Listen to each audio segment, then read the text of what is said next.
Welcome to our Healthcare Workforce webinar series. As healthcare needs grow, so does the need to support our caregivers. Greater Regional Health prioritizes health not only in their hospital and clinics, but also within the communities they serve. A healthy community is one in which all residents have access to education, adequate employment, and quality childcare. They surveyed their employees about what aspect of community reinvestment would be most impactful, and the resounding response was increased access to childcare. The growth Greater Regional Health has achieved over the last 5 years has made it possible for community reinvestment initiatives to be supported by their organization.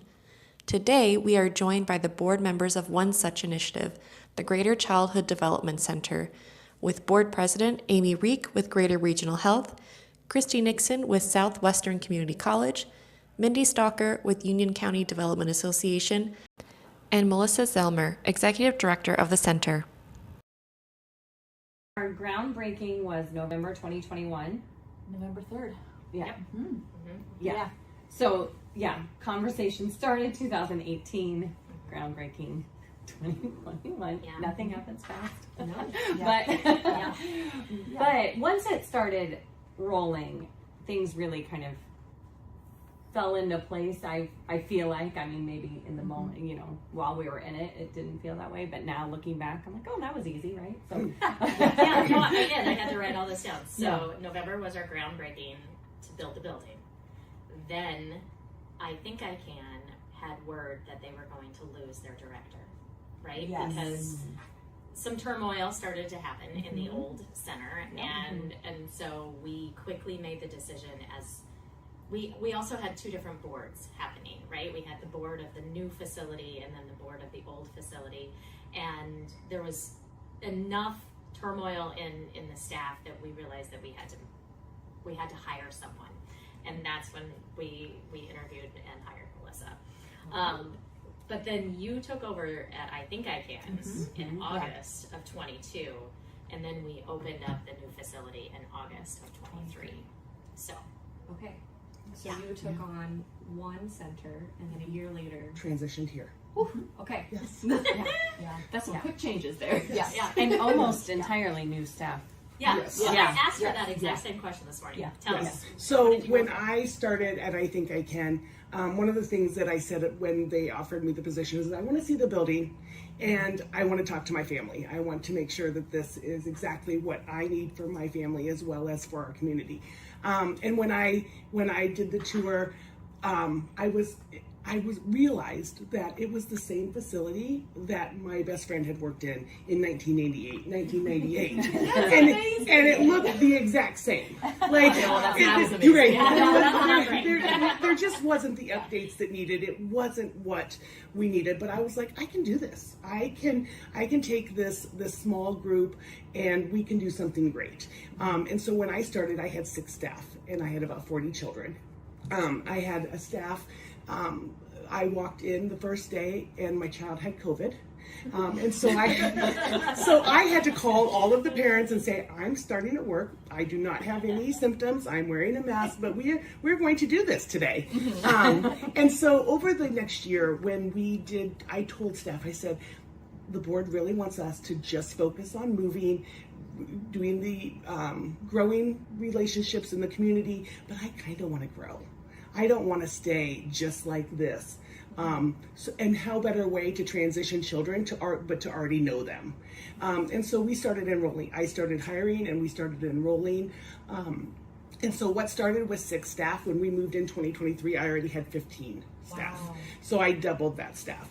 But I would tell parents, don't look at the building around us. Don't look at the paint that needs painted or the floors that are scuffed up. Look at the relationships that we're building with children, because that's what's most important.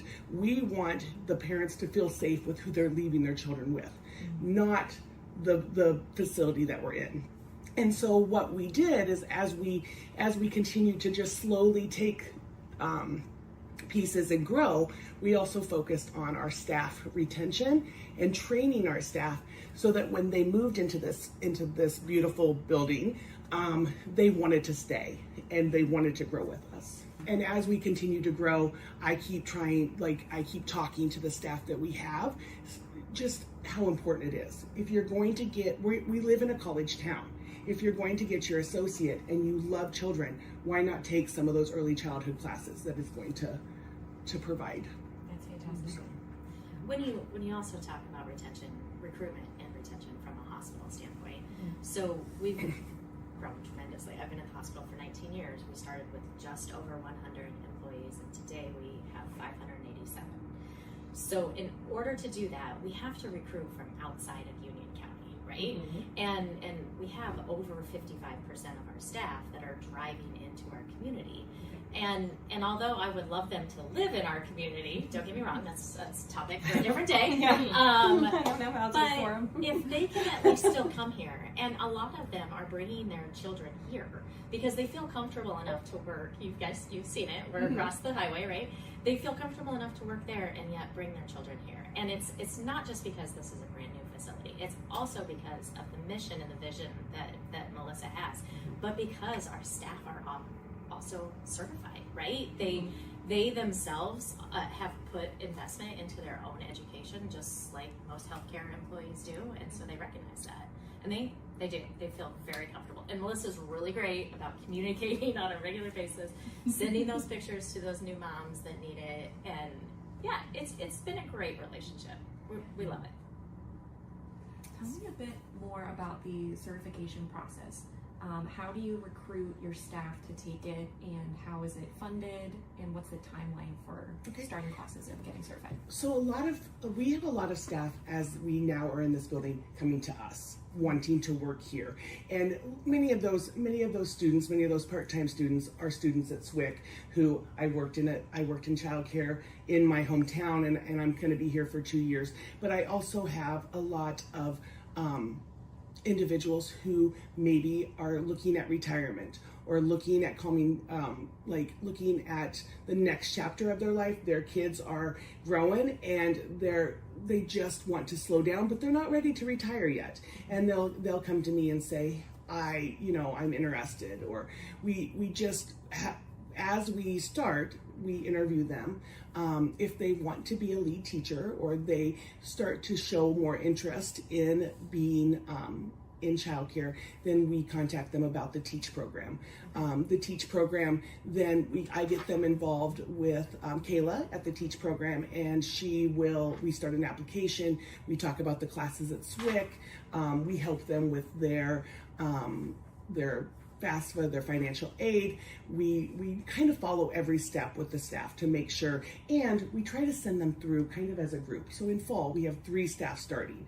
So we all know, especially when you're a non-traditional student, going back to school, even online, is difficult. And so when you can send 2 or 3 staff together at the same time, they're in the same class. They can bounce ideas or philosophies off of each other. What we do as a center, as our part of TEACH, is we provide the staff with 48 hours of paid time off to do their homework. They reimburse us for a percentage of that, and then we also promise that we will give them a raise when they complete their CDA. But what we've really decided too is with the governor's incentive for the pilot program, for families to have affordable childcare when they work in the center, has been huge for us. I have 7 staff right now whose children come here, who left their job and came to work here because they have childcare for their entire family for $64 a month, or $64 a week, as long as they're employed for full time. TEACH is a program in Iowa, so across the whole state, and that's through Iowa AUIC, the Association for the Education of Young Children. And so they are really great about helping finance things. So like when we have employees that are working on their CDA, the most, I don't even know if they really pay anything, because the most that a student would have to pay would be like $65. But as a board, we have said, this is important and we're going to cover that. So, TEACH is helping to cover their tuition, their books, and it's just a really great program to help educators keep growing. So yeah. We should also go back when we talk about grants and how we've gotten to where we are today. we were a part of the governor's Future Ready Iowa Childcare Challenge, and we received a matching grant of $500,000, and a majority of that money was to put furniture in this building, right? So the hospital built the building, but really everything that you see inside is from that grant. So that was a huge part of And how our we local got here. local businesses provided that match. Yes. So Yeah, they're including all- the hospital. of Yes, course. Yeah. and all of the banks were Yeah. a huge part of that too, Yeah. and we wouldn't be here without that as well. Yeah. So, yeah, the governor has done a great job of putting childcare first, and Melissa mentioned it. Some of the programs that are in place are a huge part of how we're still open, because Yeah. you I have think lost how many staff members if that program went away. I feel like one of the gaps that I don't have the solution for, so but I feel like one of the gaps is still finding a way to get providers benefits, and I mean that continues to be a part of that conversation, right? How do we do that? Because that's a big missing piece, and from an employment standpoint, because and it's a friendly rivalry, I would say, between the school and the child care center, right? Like, but there, I mean, and We do have a principal on our board on as our well. board, So. yeah. And it's a question when Melissa says, "I've hired someone new," and she says, "Well, can I steal her?" I mean, that kind of so. And they really do work well together, but it's the benefits conversation, right? Like, well, yeah, same pay, no benefits. Are there any others that we're missing? We talked about the banks that have provided fundraising, obviously the hospital, we have our board members here and our director.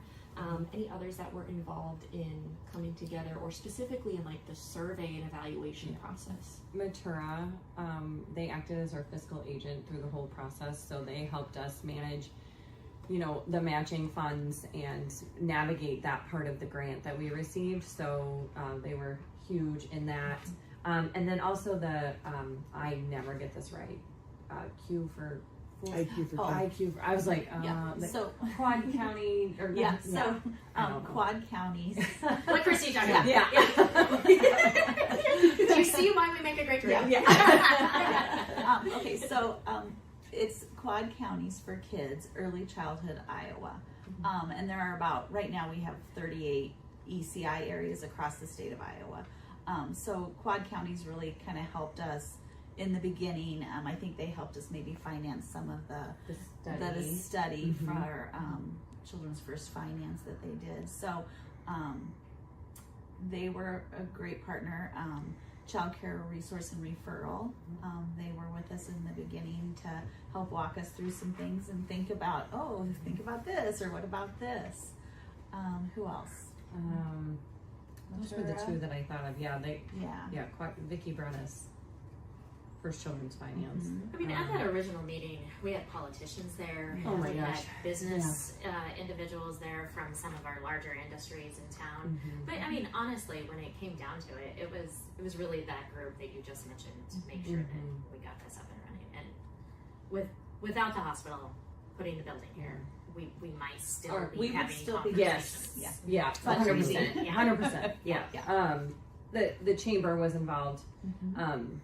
The chamber director was very involved with I Think I Can, the original child care center, and so really stuck with it through the transition. Yep. We needed the chamber. We needed UCDA. We needed city administration. I mean, we needed all of it, because we even had this conversation with the middle school and elementary right up here. Is this road going to be good enough for us to bring in children into this These facility as well? driveways in. Yeah, I mean, so it was a lot of coordination as a community, which was needed. Talk a little bit about how the Child Care Center has impacted the ability to recruit and retain workers here in Creston, and then also within the hospital system. I'll take the UCDA part of it. So obviously the hospital is one of our largest employers. So them being willing to take on this community project, and Greater Regional Health is extremely community focused, right? Like they know that in order to recruit workforce for them, they need a strong, viable community that offers everything, and childcare is at the top of the list. So from that perspective, for sure, we're very appreciative for them, but then also to allow our other businesses to consider expansion, growth, relocation, all of those things. They're also looking at childcare. Like Amy said, there were a lot of other industry partners that were at that conversation to begin with, because childcare is a concern, and it's a concern for all shifts, right? There's still a need for second and third childcare services, shift childcare services. So this is really just it was an amazing starting point for this. I would say it's been extremely successful. We've been ahead of our timeline in terms of what the projections that First Children's Finance gave us, and so it really, I feel like, poises us for success as we continue this pathway of providing childcare for Union County. So this isn't the end all solution, right? We have to keep having that conversation, but we have to also make sure that this has a strong foundation. So, what would you say is the percentage of like healthcare workers that utilize this childcare center? I'm just, if you don't know it, I'm just curious. She knows it off the top of her head. Well, no, I don't anymore. I don't know that off the top of my head. I actually could look it up for that. But I would say a significant amount of. Did we say 50 family or? I thought you told me like 45% at one point. Yes. But that was a while ago. Yes. So. I'll follow up with you and get a Yes. I do know that, like, in our younger age group, we have a lot of employees of the hospital who have their infant through toddlers here. We had a baby boom over the last year. Yes. Yes. But it's so funny because parents will come in and be like, "Oh, that works that baby's from the hospital." That Yeah. And the parents kind of talk, so that helps us too. So From a hospital standpoint and making sure that we're utilizing our dollars, we still have an OB program, right? We still deliver babies in Creston. There are a lot of hospitals that don't do that anymore because you don't make money doing it. Nope. So we use most of our Medicare funding for that program in order to be able to keep that open and keep it going. And then we take any extra income that we get and invest it back into the community, because we recognize that we need to support every individual that uses the hospital, but even if you don't use the hospital, right, we're still going to invest in our community no matter what. So, yeah. Fantastic. We've talked about a lot of different things today. Actually, hold on. Given what you've shared regarding the childcare center, or even if you want to touch the housing piece, but you do not have to. That's not necessarily why we're here today. What best practices or lessons learned would you like to share with other communities that are also struggling with childcare and wanting to explore an opportunity of how to provide that? Well, we have, Oh. as you can see, we've had lots of conversations about this. You can tell. We easily can talk about daycare all day long. We've also had some conversations with other communities. I mean, you've talked to other daycare directors. You've talked to other communities about starting this. You've talked to other daycare centers. And what it really comes down to is this, what we're talking about. We all came together for one purpose. And did we have a lot of bumps along the way? Absolutely. But we had an end in sight, and we made sure that we got there. So we did our best, and we really worked well together. If I was getting frustrated about something, Christy would always jump in. And be like, Amy, it's okay, we got this. And or vice versa, right? Yeah. Mindy would jump in if we were getting frustrated Yeah. with something. Yeah. And then I can't say it enough, and I know that she's in the room, but hiring the right person to run this place is 100%. key, because we don't have to worry on a regular basis to know that this place is running efficiently. Yeah. She's had surveyors come in without even notifying any of us, and she has had glowing numbers, right? And so we can't thank Melissa enough. She's been a huge asset to this organization. when I give tours to families, I will tell you that the number one thing that I say when we're concluding our tour, as I talk about the education piece and the growth piece and just providing for our children, one of the main things that I say is this is not possible without the commitment of the people in our communities. Because in all reality, this wouldn't, if I have a training issue, I can call Christy. If I have an HR issue, I know that I've got Amy right there that's going to help me answer any questions. Excuse me. But I will say, like with the school and all of the working pieces that we have in our community, if I need something, if the childcare center needs something, there is so many collaborations and community pieces that come together that want us to succeed. And I think that that also makes a huge difference when building a new center, when retaining and recruiting community members to our community, is just having that group of commitment that is willing to, support you and find the right place.